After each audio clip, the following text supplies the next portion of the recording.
بسم اللہ الرحمن الرحیم۔ السلام علیکم ورحمۃ اللہ وبرکاتہ۔ میں امید کرتا ہوں آپ سب خیریت سے ہوں گے۔ اس وقت پاکستان کے اندر موسم جو ہے وہ سردی کی آمد نہیں ہے بلکہ ڈیلز کا موسم ہے۔ ہر کوئی جو ہے وہ کسی بھی طرح کی ڈیل کر کے اپنی جان بچا سکتا ہے، اپنی قید کم کروا سکتا ہے، جیل سے باہر آ سکتا ہے، یا کوئی جیل کے اندر جانا چاہے تو اس کے لیے بھی وہ ڈیل کر سکتا ہے۔ آپ نے خبر سنی ہوگی کہ بشرا بی بی کی رہائی ہو گئی ہے، 9 ماہ جیل میں رہنے کے بعد ان کی ضمانت کنفرم ہو گئی ہے۔ میرا نہیں خیال کہ ان کی ضمانت کنفرم ہو سکتی تھی اتنی آسانی سے، یا گورنمنٹ ان کے اوپر کوئی اور کیس نہیں کر سکتی تھی تاکہ ان کو پابند سلاسل رکھا جائے۔ میری ناقص عقل میں یہ جو کچھ ہوا ہے یہ ایک کمپرومائز کے تحت ہوا ہے، ایک سیٹلمنٹ کے تحت ہوا ہے۔ اگر آپ دیکھیں جو پچھلے 1-2 ماہ سے ہمارے ملک میں ہو رہا ہے تو بڑی عجیب سی چیزیں آپ کے سامنے آئیں گی۔ آپ ان کو غور سے دیکھیے، سمجھیے، پروسیس کریں، اور نیچے کامنٹس میں اپنی رائے ضرور دیجیے گا کہ آپ کا کیا خیال ہے، کہ آپ میری ان باتوں سے ایگری کرتے ہیں یا نہیں کرتے، ڈس ایگری کرتے ہیں تو کیوں کرتے ہیں، اور اگر ایگری کرتے ہیں تو آپ کے ذہن میں اور کیا ایسی چیزیں آتی ہیں۔ آپ اگر پی ٹی آئی کے اکابرین کا بیہیویئر دیکھتے ہیں جو پچھلے 2-3 ماہ سے آپ کے سامنے ہے، اور بالخصوص پچھلے 1 ماہ سے، آپ دیکھتے ہیں کہ جو ان کے سب سے پاورفل لیڈر ہیں اس وقت، جو چیف منسٹر ہیں خیبر پختونخوا کے، علی امین گنڈاپور صاحب، وہ ویسے بھی ان کا روپ ایک ڈان والا ہے، is like a cow boy. وہ گفتگو بھی ویسی کرتے ہیں، مار دھاڑ تو تکار، اور اس میں وہ بلیو کرتے ہیں۔ دھیما پن ان کی طبیعت کا نہیں ہے۔ تو پوری پارٹی کو بڑی توقعات تھی ان سے۔ میرا خیال ہے عمران خان کو بھی توقع تھی ان سے جو جیل میں ہیں، کہ وہ پیچھے اتنی اچھی کیمپین کریں گے، اتنا اچھا وہ نظام چلائیں گے احتجاج کا، کہ جس کے لیے عمران خان کو بھی اس کا ثمر اور پھل ملے گا۔ لیکن آپ دیکھتے ہیں کہ بہت سارے احتجاج پہ وہ پہنچ نہیں سکے، کسی احتجاج پہ وہ لیٹ ہو گئے، کسی احتجاج پہ وہ رستے میں ان کو رکنا پڑا، اور جو سب سے بڑا ان کا جو کامیاب احتجاج پی ٹی آئی کا سمجھا جا رہا تھا، جس میں ڈی چوک میں انہوں نے دھرنا دینا تھا یا پہنچنا تھا، وہ پورے لاؤ لشکر کے ساتھ آئے، اور لگ یہ رہا تھا کہ شاید وہ اسلام آباد کو اپنے پیروں تلے رونتے ہوئے آزاد کشمیر سے پہلے رکیں گے ہی نہیں۔ لیکن وہ ڈی چوک سے اچانک غائب ہو گئے، اور پھر اس کے بعد ایک سٹوری آپ کے سامنے آئی کہ میں پہاڑوں پہ چڑھا اور میں اترا، اور میں نے پتھر مارے، گاڑیاں روکی، ان میں بیٹھا، اور پورے خیبر پختونخوا سے میں گھومتا ہوا پھر پشاور پہنچا۔ اور پہنچتے ہی جب میں اسمبلی میں گیا تو میں نے تقریر کر دی، کیونکہ جب وہ اسمبلی میں پہنچے تو قطعاً ان کی تھکاوٹ کا اظہار نہیں ہو رہا تھا کہ وہ پریشان ہیں یا وہ ٹینس ہیں یا وہ اتنی تکلیف کاٹ کے آئے ہیں۔ وہ پچھلے 15, 20, 25, 30 گھنٹوں سے ٹریول کر رہے تھے، اور مشکل حالات میں ٹریول کر رہے تھے۔ وہ بالکل فریش اور سیف اینڈ ساؤنڈ لگ رہے تھے۔ تو یہ ڈیفینیٹلی اسٹیبلشمنٹ کے ساتھ سیٹلمنٹ کے نتیجے میں ہوا، جس کے بعد آپ دیکھتے ہیں کہ آج تک وہ بالکل خاموش ہیں۔ وہ کہتے ہیں میں احتجاج کروں گا، پورا پاکستان بند کروں گا، پھر وہ کہتے ہیں میں ڈیٹ دوں گا، وہ میں کروں گا۔ وہ کوئی مہورت وغیرہ نکال رہے ہوں گے یا جوتشیوں کے ساتھ بیٹھے ہوں گے کہ ایک آئیڈیل ڈیٹ بتائیں جس پر وہ احتجاج کر سکیں۔ یہ کچھ نہیں ہونا۔ دوسرا جو بشرا بی بی کی رہائی ہے وہ بھی ڈیفینیٹلی کسی ڈیل کا نتیجہ ہے، بیکاز اسٹیٹ کے لیے ایک اور کیس کرنا ان کے اوپر، یا اس کیس کو ایکسٹینڈ کرنا یا ڈیلنگ ٹیکٹکس کرنا کوئی مشکل بات نہیں ہے، روٹین کی بات ہے، اور آئے دن ہم دیکھ رہے ہیں پچھلے 2-3 سال سے کیا ہو رہا ہے ہماری عدالتوں کے اندر۔ آپ دیکھتے ہیں کہ جو 26ویں آئینی ترمیم ہے اس میں جو سیف پیسج گورنمنٹ کو اور اسٹیبلشمنٹ کو پی ٹی آئی نے فراہم کیا ہے، مثلا آپ دیکھتے ہیں کہ انہوں نے بائیکاٹ کیا سینٹ کا اجلاس بھی اور نیشنل اسمبلی کا اجلاس بھی، 2-3 بندے بھیجے ایز آبزرورز دیکھنے کے لیے یا لپ سروس کے لیے یا آلووں سے مٹی اتارنے کے لیے، اور اس کے بعد وہ بائیکاٹ کر کے حکومت نے بڑے آرام و سکون کے ساتھ وہ ترامیم کی، اور وہ اپنے آبجیکٹیو کو پہنچ کے جہاں وہ پہنچنا چاہتے تھے۔ مطلب ایٹ لیسٹ سینٹ کے اندر اور نیشنل اسمبلی میں ان کے بندے جاتے 70, 80, 100 جو ان کی تعداد ہے، وہاں وہ شور شرابہ کرتے، اغل گپاڑا کرتے، جو اسمبلی میں ہمیشہ ہوا کرتا ہے کہ اپوزیشن جس ترامیم کو پاس نہیں کرنے دینا چاہتی، ریزسٹنس دکھاتی ہے، بیکاز جو پارلیمنٹیرینز ہوتے ہیں، چاہے وہ سینٹ کے ہوں چاہے وہ نیشنل اسمبلی کے ہوں، ان کو اپنی اسٹرینتھ، اپنی طاقت، اپنا احتجاج اسمبلیوں کے اندر ریکارڈ کرانا ہوتا ہے، نہ کہ باہر سڑکوں پہ اور فٹ پاتھوں پہ یا باہر انہوں نے بیٹھ کے بڑھ کے نہیں مارنی ہوتی فلمی اسٹائل میں۔ تو آپ دیکھتے ہیں کہ سارا کچھ خاموشی کے ساتھ ہو گیا. لگتا یہ ہے کہ کوئی ایسی کمٹمنٹ کہیں ہوئی کہ جی اگر ہم اس طرح کا سیف پیسیج آپ کو دیں گے کہ ہم رولا رپا نہیں کریں گے, کھپ شور شرابہ نہیں کریں گے, تو اس کے نتیجے میں آپ بشرا بی بی کو رہا کر دیں گے. لگ اس طرح کی باتیں رہی ہیں, کچھ سمجھ اس طرح کی چیزیں آتی ہیں, اور وہ ایک سیٹلمنٹ ہو گئی ہے. تو جس کے نتیجے میں آپ نے دیکھا کہ جی بشرا بی بی جو ہیں رہا ہو گئی ہیں, اور وہ فوری طور پہ خیبر پختونخوا چلی گئی ہیں. اب یہ لگ یہ رہا ہے کہ نیکسٹ سٹیپ جو ہوا, آپ نے دیکھا کہ عمران خان کی بہنوں کی بھی بیل ہو گئی ہے, اور لگ یہ رہا ہے کہ جس طریقے سے پی ٹی آئی کے جو اکابرین ہیں, جو سینئر لیڈرشپ ہے, جس طرح وہ کمپرومائز ہوتی چلی جا رہی ہے اور وہ اسٹیبلشمنٹ کے ساتھ ایک ریلیشن شپ کے اندر نظر آتی ہے. کچھ جو ہیں وہ گو سلو کی پالیسی پہ ہیں, کچھ جو ہے وہ سائلنس آبزرو کر رہے ہیں, کچھ جو ہیں وہ صرف ہلکی پھلکی لپ سروس کر رہے ہیں. تو ڈیفرنٹ پیکیجز بنے ہوئے ہیں, ڈیفرنٹ وہ ہیں کہ جی پیکیج 1 کیا ہے, پیکیج 2 کیا ہے, پیکیج 3 کیا ہے, پیکیج 4 کیا ہے, اور اس کے مطابق ان کو بھی ریلیف مل رہی ہے, ان کو بھی بینیفٹس مل رہے ہیں, ان کو بھی سیف پیسیج اور ایگزٹ کی جگہ مل رہی ہے. مثلا آپ دیکھتے ہیں کہ جو ہاؤس آف گجرات ہے اس کو چودھری پرویز الہی لیڈ کرتے ہیں اور چودھری شجاعت کرتے ہیں. چودھری شجاعت جو ہیں وہ نون لیگ کے ساتھ تھے, چودھری پرویز الہی صاحب جو تھے وہ پی ٹی آئی کے ساتھ تھے, وہ پی ٹی آئی کے چیف منسٹر بھی رہے, اور وہ جناب وہ ایک سٹیج پہ شاید ان کو پی ٹی آئی کا صدر بھی بنا دیا گیا. تو کہنے کا مقصد یہ ہے کہ پرویز الہی صاحب نے بہت ٹف قید کاٹی, اس میں ان کی بہت صحت خراب تھی اور حالات خراب تھے, ٹف ٹائم ملا. لیکن جب وہ بیل کے بعد باہر تشریف لائے تو اس کے بعد سے مکمل خاموشی ہے, نہ کوئی ان کا کیس چل رہا ہے, نہ کوئی پروسیڈنگز ہو رہی ہیں, نہ کچھ ہو رہی ہیں, کیونکہ مقدمات تو بہرحال وہیں پہ قائم ہیں نا, وہ ختم تو نہیں ہو گئے. اور وہ پرسکون ہیں, وہ اپنے گھر پہ بیٹھے ہیں, آرام فرما رہے ہیں. شروع میں ہفتہ 10 دن تو سمجھ میں آتا ہے کہ اتنی عمر کا آدمی جب اس طرح کی تکلیف کاٹ کے آتا ہے تو اس کو ریسٹ چاہیے ہوتا ہے, اس کو سکون چاہیے ہوتا ہے, اس کو اپنے گھر کا بستر چاہیے ہوتا ہے, گھر کی روٹی چاہیے ہوتی ہے, اور 2-4 قسم کے ڈاکٹروں نے اس کو دیکھ کے دوبارہ اس کی صحت کو ریوائیو کرنا ہوتا ہے. لیکن اب جو سارے پرویز الہی صاحب کا ایفرٹ نظر آ رہا ہے, وہ غالباً ملک سے باہر جانا چاہتے ہیں, اور وہ مکمل سائلنس کو آبزرو کر رہے ہیں. تو یہ ساری چیزیں جو آپ دیکھیں گے یہ پچھلے 4-6-8 مہینے سے شروع ہوئیں, اور 1-2 مہینے میں یہ بڑی تیز ہو گئیں, بڑی اگریسو موڈ میں چلی گئیں. تو بات آ گئی کہ اگر اس بات میں کوئی صداقت ہے کہ جو عمران خان صاحب کی بیگم کی رہائی ہوئی ہے وہ کسی ڈیل کا نتیجہ ہے, یا کسی کمٹمنٹ کا نتیجہ ہے, یا کسی عہد کا نتیجہ ہے, یا کسی وعدے کا نتیجہ ہے, یا کسی سپورٹ کا نتیجہ ہے, تو بات یہ آ گئی کہ پھر پی ٹی آئی اور عمران خان صاحب میں کوئی فرق نہیں ہے. جو نون لیگ والوں نے کیا, جو پیپلز پارٹی والوں نے کیا, جو ایم کیو ہمیشہ کرتی ہے, جو اور پارٹیز کرتی ہیں, تو وہ جو میں ہمیشہ آپ سے کہتا ہوں کہ یہ سارے پولیٹیشنز جو ہیں یہ ایک ہی کیٹیگری کے اندر بلانگ کرتے ہیں کہ جہاں پہ ان کو اپنا انٹرسٹ اور وہ نظر آتا ہے. مطلب یہ ہے کہ جی مرے کون, چند صحافی, چند ویلاگرز اور چند سیاستدان. مطلب یہ ہے کہ جی وہ ڈاکٹر یاسمین راشد کا کیا قصور ہے,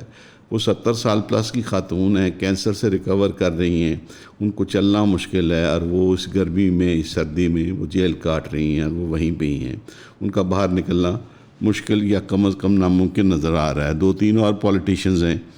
جو عمر چیمہ صاحب ہیں جو گورنر ہوتے تھے پنجاب کے, وہ بھی اندر ہیں. تو وہ لوگ جو ہیں وہ سفر کر رہے ہیں. تو اب آنے والے دنوں میں آپ کو پتہ لگے گا, آپ دیکھیں گے کہ وہ ڈیفرنٹ جو پیکیجز ہیں, ڈیفرنٹ جو وہ ان کے لیے بار سیٹ کی گئی ہیں, اس کے مطابق جو پی ٹی آئی چلتی جائے گی تو ان کو وہ ریلیف ملتا جائے گا, تو ان کو رعایت ہوتی چلی جائے گی. لیکن ایک چیز جو ہمیں طے نظر آ رہی ہے کہ ہوگا وہی جو اسٹیبلشمنٹ آئے گی. مطلب آپ دیکھیں کہ ان کی, میں تو بے شرمی کہوں گا پی ٹی آئی کے کابرین کی, کہ جو کمیٹی بنی جس نے چیف جسٹس کو اپوائنٹ کرنا تھا, وہ اس کے اندر جو 2-3 لوگ تھے, آپ اس کمیٹی میں جاتے, آپ اس کمیٹی میں جس نام کو آپ سپورٹ کرنا چاہتے ہیں اس نام کو سپورٹ کرتے, لوگوں کی رائے سنتے, تو آپ کو فرسٹ ہینڈ انفارمیشن ملتی کہ جناب جو یہ پروسیس ہے یہ کیسے ہو رہا ہے. آیا اس جج صاحب کی پوری فائل ہے, ڈسکس ہوئی کہ جناب ان کی ہائی کورٹ میں کیا پرفارمنس تھی, ایز اے لائر کیا پرفارمنس تھی, ان کے جو فیصلے ہیں, اور اگر ایک جج کو دوسرے پہ پریفرنس دی جا رہی ہے تو کیوں دی جا رہی ہے. آپ کے سامنے ساری صورتحال پتہ لگتی جو بعد میں آپ قوم کو بتا سکتے تھے، لیکن آپ نے بڑا پرسکون کیا ان کے لیے، کوئی ٹف ٹائم نہیں دیا اس کمیٹی کو، اور آپ نے کہا جی ہم اس کا بائیک آؤٹ کرتے ہیں، ہم اس میں بیٹھتے ہی نہیں ہیں، کیونکہ آل آف اے سڈن آپ کو یہ ریئلائزیشن ہوئی کہ یہ سب کچھ غلط ہو رہا ہے۔ آپ کو تب ریئلائزیشن نہیں ہوئی جب آپ بیٹھ کے مولانا فضل الرحمان کے ساتھ صبح دوپہر شام ایک اینٹی بائیوٹک کی طرح جو دن میں 3 دفعہ کھانی ہوتی ہے، آپ میٹنگز کر رہے تھے، پارلیز کر رہے تھے اور ڈفرینٹ شکوں کو ڈسکس کر رہے تھے۔ تو کہنے کا مقصد یہ ہے کہ میں کنونسڈ ہوں، میں چاہوں گا کہ میرے جو پی ٹی آئی کے دوست ہیں، جو بچے بچیاں ہیں، جو بزرگ ہیں، وہ پی ٹی آئی کو سپورٹ کر رہے ہیں، کہ وہ بھی اس بیہیویئر کو دیکھیں اور ہم ایک اچھی ایکیڈیمک گفتگو کریں گے نیچے، ہم قطعاً اس میں بد زبانی نہیں کریں گے کسی کے لیے بھی۔ تو آپ نیچے وہ دیکھیں، مطلب اب آپ کو نظر آ رہا ہے کہ آلموسٹ 11 لوگوں پہ بلیم ہے کہ جی آپ کمپرومائز ہو چکے ہیں، آپ بک چکے ہیں، آپ نہیں آئے ہیں، کیونکہ جو بلاول صاحب فرماتے ہیں وہ کہتے ہیں کہ اگر مولانا فضل الرحمان نہ بھی آتے تو ہمارے پاس ریکوزٹ نمبرز تھے یہ کرنے کے لیے۔ تو چیز جو سمجھ یہ آ رہی ہے کہ یہ جو 10-11 لوگ ہیں جن کے نام آ رہے ہیں، ان کا شاید کوئی سیٹلمنٹ ہو گئی تھی اسٹیبلشمنٹ کے ساتھ کہ ٹھیک ہے جی ہم کریں گے، لیکن انہوں نے ان کو سٹینڈ بائی پہ رکھا ہوا تھا کہ اگر مولانا صاحب نہیں آتے اور جو اختر مینگل گروپ کے 2 بندے ہیں وہ نہیں ملتے تو پھر تھا کہ ہم ان کو سامنے منظر عام پہ لے آئیں گے۔ اور سننے میں آتا ہے کہ ان کے ساتھ کمٹمنٹ بھی یہ تھی کہ بھائی اگر آپ کی سیٹ بھی چلی جائے گی تو آپ کو دوبارہ ری الیکٹ کروا دیا جائے گا، کوئی ایسا ایشو نہیں ہوگا۔ السلام علیکم۔ ایون کلپس کا چینل جو ہے وہ ڈیمونیٹائز ہو چکا ہے، اور یہ کافی بڑا دھچکا تھا ہمارے لیے، بیکاز یہ پلیٹ فارم ہم نے بہت کم ٹائم میں بہت بڑا بنا لیا تھا اللہ کے فضل سے۔ پہلے چینل کی طرح یہ بھی اب ڈیمونیٹائز ہو گیا بیکاز یوٹیوب کو ہماری پیلسٹائن کی کوریج نہیں پسند۔ اب ہمیں پھر دوبارہ آپ کی مدد درکار ہے۔ آپ یہ 4 سٹیپس میں ہماری مدد کر سکتے ہیں۔ نمبر 1، جو آپ ویڈیو دیکھ رہے ہیں اس کو آپ اپنی سٹوری میں ایڈ کر لیں، جس بھی پلیٹ فارم کو آپ استعمال کریں، انسٹاگرام، ٹک ٹاک وغیرہ۔ نمبر 2، ٹویٹر کے اوپر جا کے آپ ہمارے ٹویٹ کو کوٹ ٹویٹ کریں اور اس کے اندر آپ مختلف اداروں، افراد جن کو آپ کو لگتا ہے انفلوئنسر جو اہم ہیں ان کو ٹیگ کریں۔ نمبر 3، ہمارے نئے یوٹیوب چینل جو ایون کلپس کے متبادل چینل آئے گا، ایون اپڈیٹس، اس کو سبسکرائب کر لیں، اس کی بھی آپ کو ڈیٹیل یہاں دے دیتے ہیں ہم۔ اور نمبر 4، جو کہ سب سے امپورٹنٹ ہے، کہ آپ ہمیں فائنینشلی سپورٹ کریں، اور ہم آپ سے کوئی چندہ نہیں مانگ رہے، ہم کہہ رہے ہیں کہ آپ جو ہمارے پروڈکٹس ہیں، جو ہم سروسز دے رہے ہیں آن لائن، وہ آپ لیں سبسکرپشن ماڈل کے تحت۔ اس کے اندر ہم نے ایک نیا پیکیج بھی انٹروڈیوس کیا کہ آپ 1 سال کی سبسکرپشن اکٹھے لے لیں گے تو ہمیں لم سم پیمنٹ سے فائدہ ہو جائے گا اور آپ کو ڈسکاؤنٹ مل جائے گا، کیونکہ اب ہمارا میجورٹی کانٹینٹ موسٹ لائکلی آنے والے دنوں میں پیڈ وال کے پیچھے ہی ہوگا، اور اس کے اندر اور پرکس بھی ملتے ہیں، زوم سیشنز وغیرہ۔ لبل باب یہ ہے کہ اگر آپ چاہتے ہیں کہ ہم یہ کام کرتے رہیں اور آپ کو پسند ہے یہ کام، تو ہمیں سپورٹ کریں فائنینشلی اینڈ ادروائز، اور یہ ہماری ویب سائٹ ہے، اس کی ڈیٹیلز ساری موجود ہیں۔ اگر آپ کو کوئی سوال آتا ہے تو ہمیں کامنٹس میں بتائیں، انسٹاگرام پہ ان باکس کر لیں، ہمیں ای میل کر لیں، یا ویب سائٹ پہ دیے گئے نمبر پہ رابطہ کر لیں۔ آپ کے تعاون کا بہت شکریہ۔ تو اس صورتحال کے بعد دیکھنے کے بعد لوگوں کا جو حوصلہ اور ریزالو ہو چکا ہے، کیونکہ آپ دیکھیں نا جی، مطلب لوگوں کے گھر ٹوٹے، لوگوں کی بیگمات کو اٹھایا گیا، لوگوں کی بچیوں کو اٹھایا گیا، لوگوں کو جیلوں میں ڈالا گیا، لیکن کچھ لوگ جو ہیں وہ بالکل سیف ہیں، وہ ان کے ساتھ کوئی اس قسم کا سلوک نہیں ہوا اور وہ آرام سے آپریٹ کر رہے ہیں، اپنی زندگی گزار رہے ہیں۔ تو یہ آپ کو تضاد نظر آئے گا جو پی ٹی آئی کی لیڈرشپ کے ساتھ ہو رہا ہے۔ تو ڈیفینیٹلی جن کے ساتھ نہیں ہو رہا تو وہ کسی جگہ کی کتاب میں اچھے بچوں کے اندر شامل ہیں، اور باقی جو ہیں وہ گندے بچے ہیں۔ تو اب وقت کے ساتھ گندے بچوں کی تعداد کم ہو رہی ہے، اچھے بچوں کی تعداد زیادہ ہو رہی ہے۔ تو یہ ایک نئی کلاس بن جائے گی جو کلاس پریفیکٹ جیسے ان کو سمجھائے گا، جیسے کرے گا وہ کریں گے، اور یہ اس طرف چل پڑیں آہستہ آہستہ۔ اب ہم آتے ہیں کہ نئے چیف جسٹس صاحب آج جب آپ یہ ویلاگ دیکھ رہے ہوں گے تو انشاءاللہ حلف اٹھا چکے ہوں گے، لیکن جو ہیں کچھ ججز انہوں نے کل رات وہ کھانا اٹینڈ نہیں کیا جو سپریم کورٹ بار اور پاکستان بار کونسل نے چیف جسٹس قاضی فائز عیسیٰ کے اعزاز میں دیا۔ اس میں جسٹس منصور علی شاہ تو ملک میں ہی نہیں ہیں، وہ اپنی فیملی کے ساتھ عمرہ ادا کرنے چلے گئے ہیں، وہ وہاں شاید خدا کا شکر بجا لانے گئے ہیں کہ قاضی فائز عیسیٰ صاحب چلے گئے ہیں، یا دوبارہ اپنے ایمان کو تر و تازہ کرنے گئے ہیں۔ لیکن جو رات کھانا تھا اس میں ڈیفینیٹلی جیسے منصور علی شاہ تو ہو بھی نہیں سکتے تھے، وہ ملک میں نہیں ہیں، اور انہوں نے شاید پلان بھی اس طریقے سے کیا تھا کہ میں ان آخری جو 2-4 دن ہیں یہاں پہ موجود نہ ہوں قاضی صاحب کے۔ اس کے بعد جسٹس اطہر من اللہ نے ایبسٹین کیا، جسٹس عائشہ ملک نے کیا، جسٹس منیب اختر نے کیا، اور جسٹس شاہد وحید نے غالباً کیا، اور ایک اور جسٹس ہیں شہزاد علی ملک، انہوں نے کیا۔ تو یہ ایک کافی بڑی تعداد ہے ججوں کی، اور یہ سارے قداور جج ہیں. یہ سارے وہ جج ہیں جن کی پروفیشنل کمپٹنس بھی پروو ہو چکی ہے، جن کی انٹیگریٹی بھی پروو ہے، اور وہ کوئی کمزور جج نہیں تھے، وہ کوئی دھکم پیل میں نہیں آئے ہوئے. ان کے پیچھے ان کا لیگل کریئر جو ہے، ان کی جو کوالیفیکیشنز ہیں، ان کے جو فیصلے ہیں وہ بولتے ہیں. لیکن سونے پہ سہاگا ایک اور چیز جو ہو گئی، وہ جسٹس منصور علی شاہ نے رجسٹرار کو خط لکھ دیا. رجسٹرار کو انہوں نے خط لکھا کہ کیوں میں ان کھانوں میں نہیں شمولیت کر رہا. انہوں نے کہا جی کہ جب پہلے justice Saqib Nisar chief justice تھے تو وہ بھی اپنی آئینی حدود کو تجاوز کر گئے تھے، اور وہ بھی ایسے کاموں میں انوالو ہو گئے تھے جو ایک چیف جسٹس کے منصب کے منافی ہے، اور ایک چیف جسٹس کو وہ ڈیزرو وہ کام نہیں کرنے چاہیے. اور میرے ساتھ منصور علی شاہ یہ بھی مانتے ہیں کہ وہ کہتے ہیں کہ یہ ایک روایت ہے، یہ ایک ریت ہے، یہ ایک رواج ہے کہ جب بھی کوئی چیف جسٹس ریٹائر ہوتا ہے تو اس کے باقی ججز جو ہیں اس کو کھانا دیتے ہیں، عشائیہ دیتے ہیں، اور اس کو آنریبلی رخصت کرتے ہیں. تو انہوں نے کہا جی کہ یہ جو ریفرنس ہے ان کی ریٹائرمنٹ کا، میں نے چیف جسٹس ثاقب نثار کی ریٹائرمنٹ کے اوپر بھی لیٹر لکھا تھا اور ایبسٹین کیا تھا، میں اس کھانے میں اس فنکشنز میں نہیں گیا تھا، اور وہ ریکارڈ کا حصہ بن چکا ہے. تو میں دوبارہ رجسٹرار صاحب آپ کو خط لکھ رہا ہوں کہ میں جسٹس قاضی فائز عیسیٰ صاحب کے کسی فنکشن، کسی اوکیجن، کسی کھانے پہ نہیں جانا چاہتا. اس کی مندرجہ ذیل ریزنز ہیں. انہوں نے جو اس میں ریزن بتائے کہ انہوں نے کہا جی کہ یہ as a chief justice of Pakistan یہ رسپانسبل ہیں کہ انہوں نے جوڈیشری کو ڈیمیج کیا ہے، انہوں نے ججز کے اندر تفریق ڈالی ہے اور ان کو دو حصوں میں بانٹ کے رکھ دیا ہے، جس کی وجہ سے سپریم کورٹ کی فنکشننگ جو ہے وہ ڈیفینیٹلی افیکٹ ہوئی ہے. اور last but not the least جو ایک بات انہوں نے کی جو بہت توجہ طلب ہے، جو آپ بھی سوچیں میں بھی سوچوں، کہ انہوں نے اس خط میں یہ اس بات کا اظہار کیا. انہوں نے کہا جی کہ ملک کے اندر جو ہیومن رائٹس کی وائلیشن ہو رہی تھی، جو زیادتیاں ہو رہی تھیں، اس کے خلاف یہ شتر مرغ بنے بیٹھے رہے. اور شتر مرغ کا یہ ہے کہ جب طوفان آتا ہے صحرا میں تو وہ اپنا جو سر ہے وہ اپنے پروں کے اندر دے لیتا ہے، تو وہ اس مٹی سے، اس گرد و غبار سے، اس گند سے بچ جاتا ہے، اس کی آنکھیں محفوظ رہتی ہیں، اس کی چونچ محفوظ رہتی ہے. تو انہوں نے اس طرح کی مثال دی، اس طرح کا استعارہ پیش کیا. انہوں نے کہا جی یہ شتر مرغ بنے بیٹھے رہے اور انہوں نے اپنا آپ بچائے رکھا، لیکن انہوں نے کچھ بھی اس زیادتی کے ساتھ جو ملک کے اندر ہو رہی تھی حکومت کی طرف سے یا اسٹیبلشمنٹ کی طرف سے، کچھ بھی کرنے کی کوشش نہیں کی. اور ان کا غالباً اشارہ اس طرف بھی تھا کہ سو مچ سو کہ جو ہائی کورٹ کے ججز پکار رہے تھے اور بل بلا رہے تھے، انہوں نے ان کے لیے بھی کچھ نہیں کیا. اور ساتھ ہی میرا خیال ہے کہ جو آخری ہفتے 10 دن میں قاضی صاحب نے کیا کہ جو 8 ججز کا جو آرڈر تھا، اس کی جو انٹرپریٹیشن انہوں نے 1-2 دفعہ دی الیکشن کمیشن کے لیے، اس کو بھی انہوں نے اوپن کورٹ کے اندر کہہ دیا کہ جی اس کی کوئی حیثیت یا کوئی وقت نہیں ہے، اور وہ پہلے والا فیصلہ جو ہے وہ ویلڈ ہے، اور اس طریقے سے کیا. تو میں سمجھتا ہوں کہ قاضی فائز عیسیٰ صاحب کو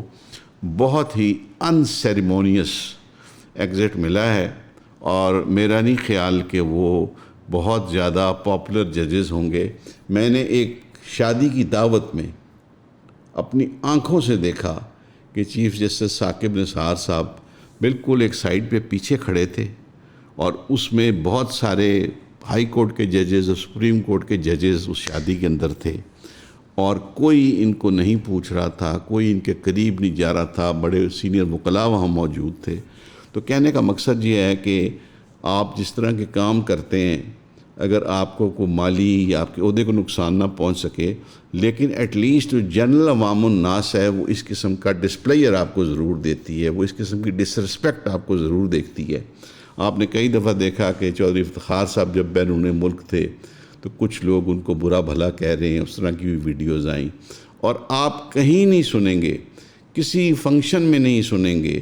کسی آپ اوکیجن میں نہیں سنیں گے کہ پاکستان میں ثاقب نثار صاحب یا چودھری افتخار صاحب کورٹس میں اوپنلی پھر رہے ہیں، گھوم رہے ہیں، جا رہے ہیں، آ رہے ہیں، کھا رہے ہیں. آپ کو کسی ریسٹورنٹ میں نظر نہیں آئیں گے، آپ کو کسی پارک میں نظر نہیں آئیں گے.